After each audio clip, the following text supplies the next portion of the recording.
What's up YouTubers, AldoSJ back for a brand new video for you here, and what this video is going to be about today, guys, is this is another double header volume 2.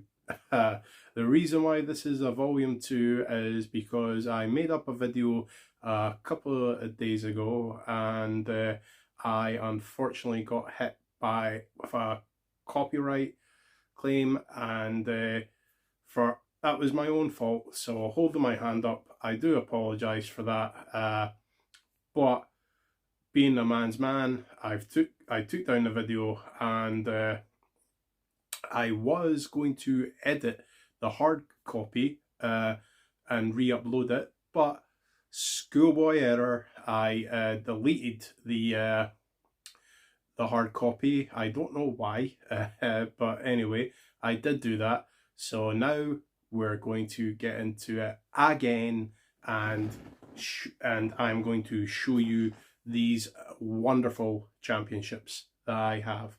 Now, the first championship was brought around originally by the WWF, WWE in the 1980s. It was co-founded with another promotion, and it found its way to Japan for several years, and as time went on, when the WWF WWE started competing with WCW during the Monday Night Wars, WCW had the Cruiserweight Championship, and the WWF WWE needed to compete as well with their equivalent of cruiserweights, and they called them light heavyweights. But instead of creating a brand new championship, they realized, wait a minute, we already have a championship active, we've just never used it on television over here in the States yet. So they started a tournament in late summer / fall of 1997, and in the winter pay-per-view D-Generation X in your house in late 97, they crowned the first ever light heavyweight champion, which was Taka Michinoku. So the first championship that I'm going to review is the WWF Attitude Era Edition Light Heavyweight Championship. Now, as I say, this was won by Taka Michinoku. It has been held by the likes of Esse Rios, Dwayne Gill when he had his Gilbert gimmick, the Shooter Dean Malenko when he came over from WCW, Jeff Hardy. The last person to officially have this championship was Shawn Motorman.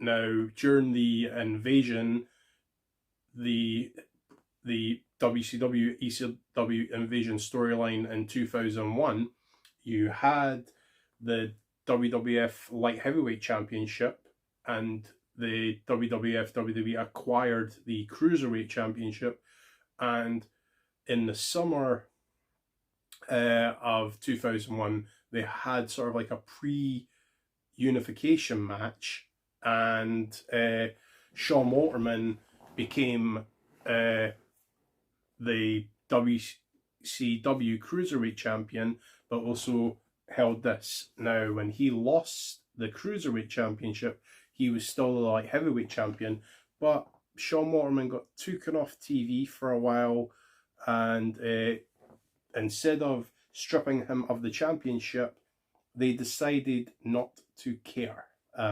So this faded away in 2001, unfortunately, and has never been seen again. But just look how it shines. Very underrated belt, very lovely belt, but very basic as well. So I will get into more detail of this in just a few moments. The second championship that I'm going to review is As I've just mentioned, it was acquired by the WWF WWE in 2001 when they bought out WCW. This belt came around in 1996 when I believe WCW were coming to the end of their light heavyweight division and integrated it into the cruiserweight division. How this belt has been held with the likes of Rey Mysterio Jr., the Shooter Dean Malenko, Eddie Guerrero, Huff. The list goes on and on and on. The last person to hold this championship, though, was Hurricane Helms. It is, of course, the WCW Red Edition of the Cruiserweight Championship of the world. That is an absolutely stunning 3-plate belt, and it is an Attitude Era edition. So I will get into that as we go through the video here. But yeah, this is absolutely a stunning championship. This is so awesome to have in my collection. I've had this well over 20 years now, including the light heavyweight championship. So guys, as always, let's get into it and discuss replicas.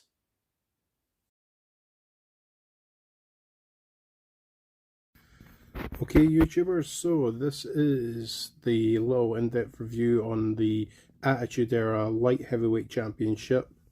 Before I start, here is a closer look at the championship overall, from strap, side plates, main plate,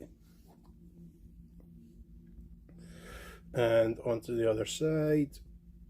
And we lift this belt over, we will see it's from 2001 World Wrestling Federation Entertainment.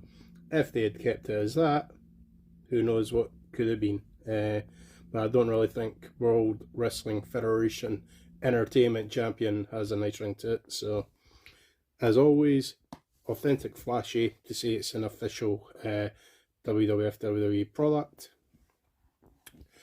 And flip it back over, get the low in depth on this Attitude Era Championship.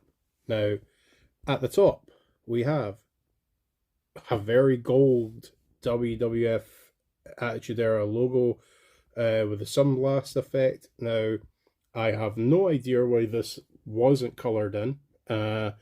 Having it just plain gold just seems really lazy. Nice sunblast effect behind it, don't get me wrong, but this could have been painted white, and as you can see from the rest of the championship with the logos, I don't see why not.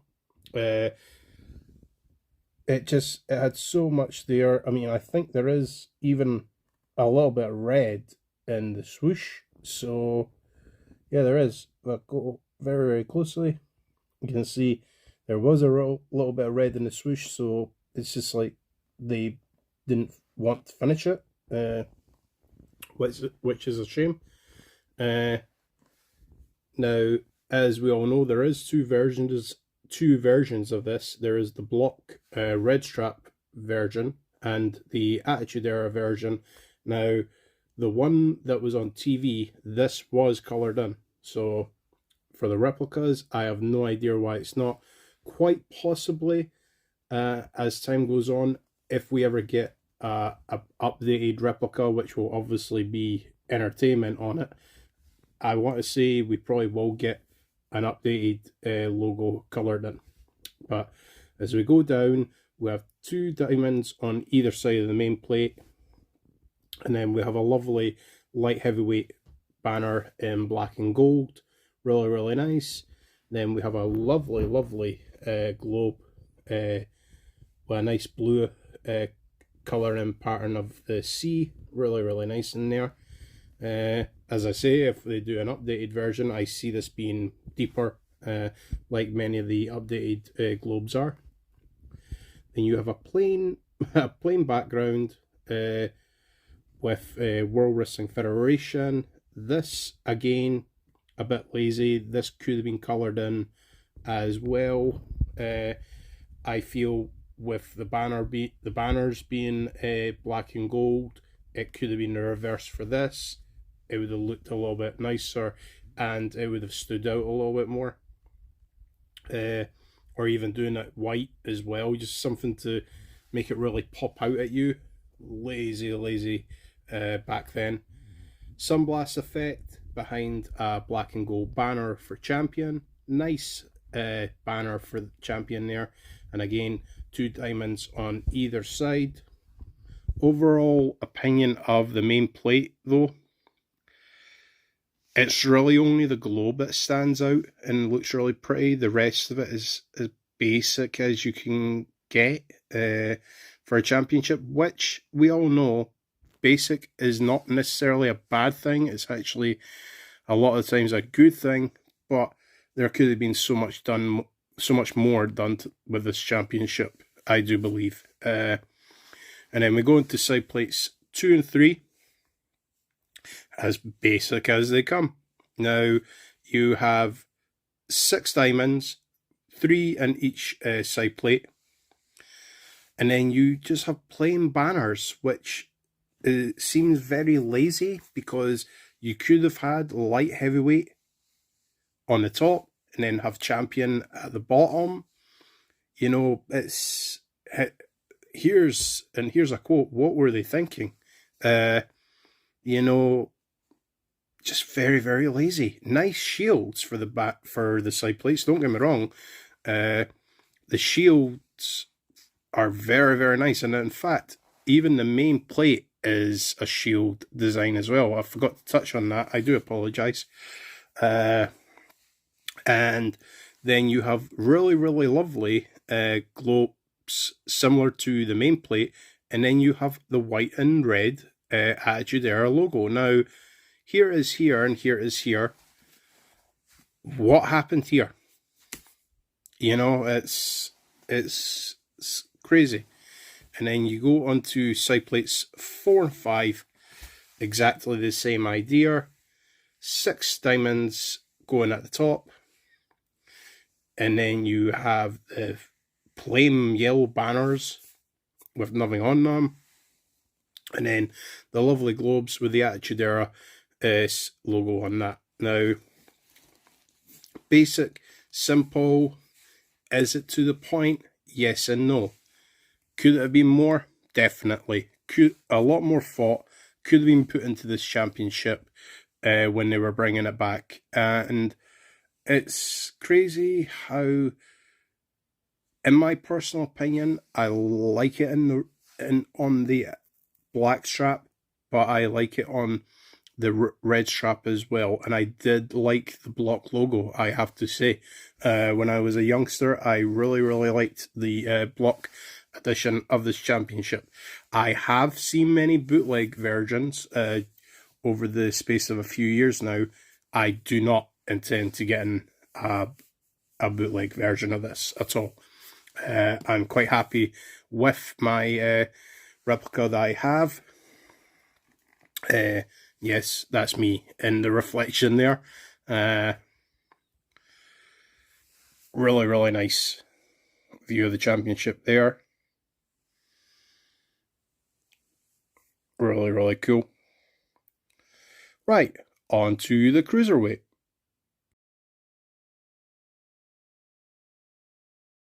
Okay guys, so Cruiserweight Championship from WCW. Now the strap does look a bit worn and torn. You have to keep in mind it's over a 20-year-old belt, but more or less is in still good condition. Now if we pop it on the back, like I say, it is from the Attitude Era edition, so 2001. So this was produced in the fall of 2001 when they were starting to produce the replicas for WCW, because I think they were going to continue with the WCW storyline a lot longer, the invasion angle a lot longer than what they were, but time ideas changed, and of course we all know what happened at Survivor Series 2001, but this stayed on television. Authentic, flashy, to say it's the WWF WWE product, of course. And now, as I say about the condition of the strap, yes, it looks a bit battle damaged, but adds a nice effect to the strap. If we go on the actual plates themselves, so we have the sunblast effect at the top here and at the bottom. Really, really nice. Very similar to the Winged Eagle design. And then we have the nugget effect at the bottom here, just above the sunblast, and at the top. The WCW logo, blended gold there. Maybe a little bit of colour in there would have been nice. It looks good either way, gives you a nice reflection. And then you have the banner for World, and a big banner is that. Then you have a beautiful blue globe there, blue and gold globe there with Cruiserweight on the front. And then, look at that, the UK just is a smudge, or even a dot even. That's how much they knew about us at the time. But a lot is going on in this main plate, I have to say. It was a lot crammed together, but it looks good at the same time. It looks a hell of a lot better than the light heavyweight. Then you have a black and gold banner for Wrestling Champion, and you have two old school Greek and Roman pillars holding all this together.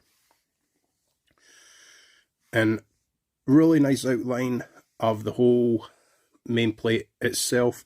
Then if we go into side plates 2 and 3, for some reason, I don't know why, I'm sure Hazard F5 could probably help me out with this.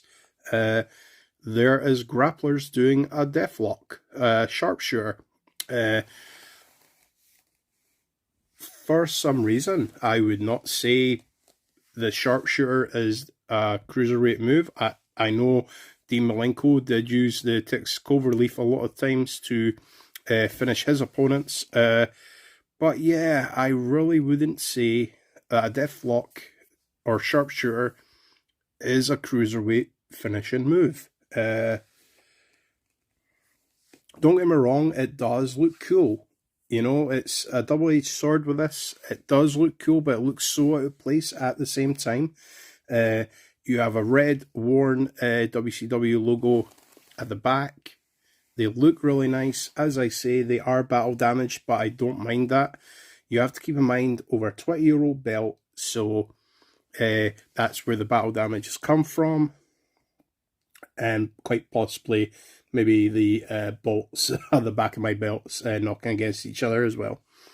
But really nice design. Nice upside-down shield effect on the side plates. And the overall sort of entered design, I'm not sure what that is, but that is really cool. That looks really nice as well on the replica. Now if we stand this up, get a little view of it.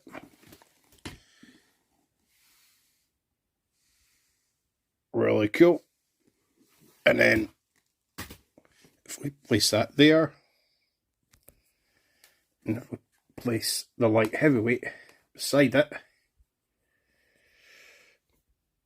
yeah, so maybe this is what it should have happened at Survivor Series 2001. Both replicas stand side by side just as one, but you know, we wouldn't have gotten this being christened the WWF Cruiserweight Championship for a period of time, you know. So love having these in my collection. Yes, they do not fit me, but overall really nice belts to have. I would love to have the updated version of the WWF WWE Ruthless Aggression Era Championship, Cruiserweight Championship, sorry. Maybe one day that will come out. They are starting to churn out a lot of old school replicas at the moment, so who knows, right?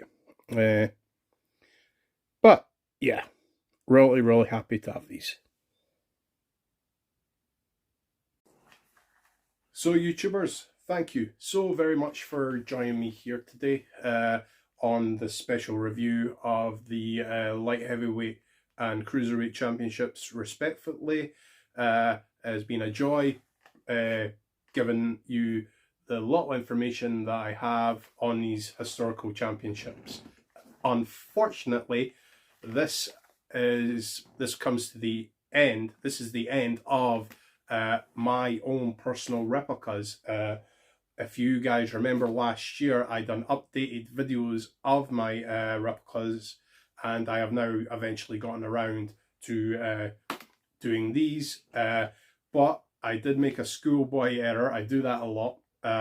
Schoolboy error last year, where my updated review of my championships, all these, I didn't reverse angle them, so a lot of the videos are mirrored, so I think I'm going to have to go back and give a version 2 or 3 on them, just so they look right, because I've looked back on them and they look strange, and unfortunately I deleted the hard copy of them as well, so because I didn't think I was going to need them anymore.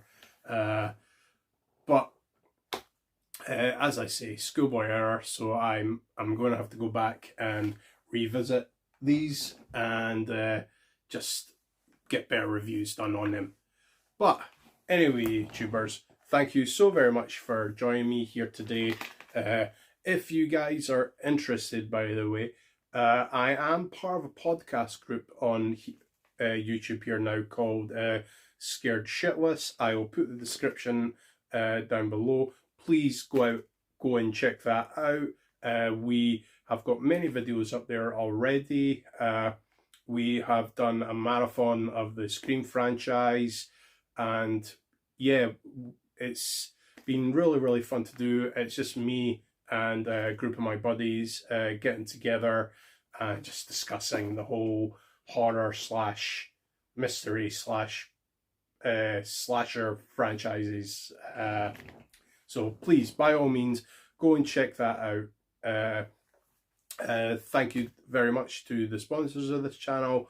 Always great to have your support. And as always, YouTubers, as I always say on this channel, you stay safe, you stay awesome, and good journey in life, guys.